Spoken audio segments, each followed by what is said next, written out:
Start. Some of the reforms brought about positive changes. Unfortunately, the measures taken to free the economy were not matched by checks and balances, and we have paid a price for those lapses.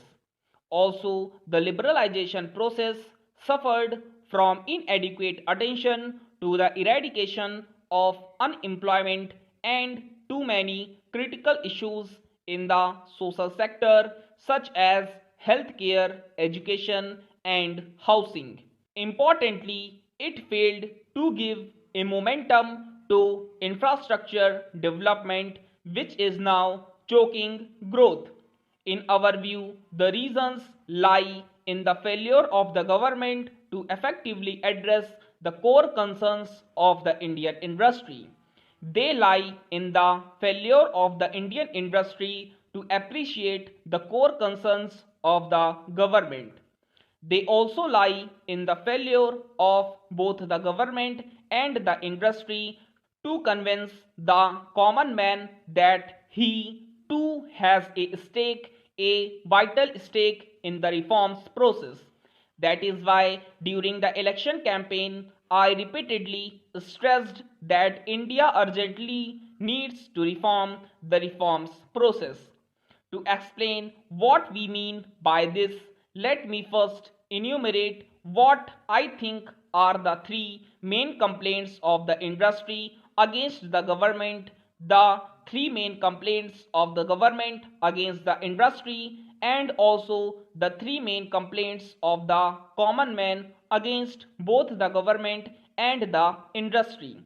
The three chief complaints of the industry against the government are: 1. Industry thinks the government is the root cause of avoidable delays owing to excessive controls.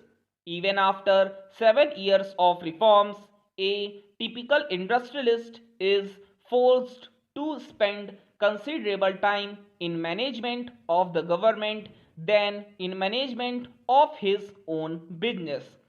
2. Industry complains that the government takes too much but provides too little and that too haphazardly. 3. The government is in all those areas of business in which it had no business to be there in the first place.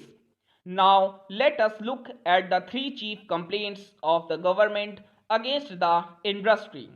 1. Government feels that the industry does not share its social objectives. 2. The industry wants the government to govern well. We need to reform the industry. Broadly speaking, every industry and industrialist is entitled to grow to their fullest potential, but without recourse to unethical practices or evasions of dues to the state. We need to also reform the mentality of the common citizen. He must realize the imperatives of hard work, quality work, and discipline. Responsible citizenry demands no less.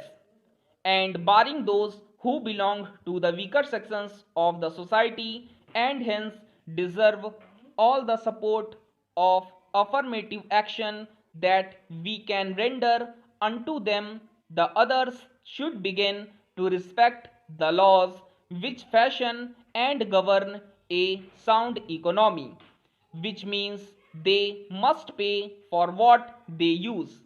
And yes, they must also get what they pay for. In short, the nation as a whole needs to reform itself in order to be able to effectively face the new challenges and seize the opportunities of the 21st century. Stop.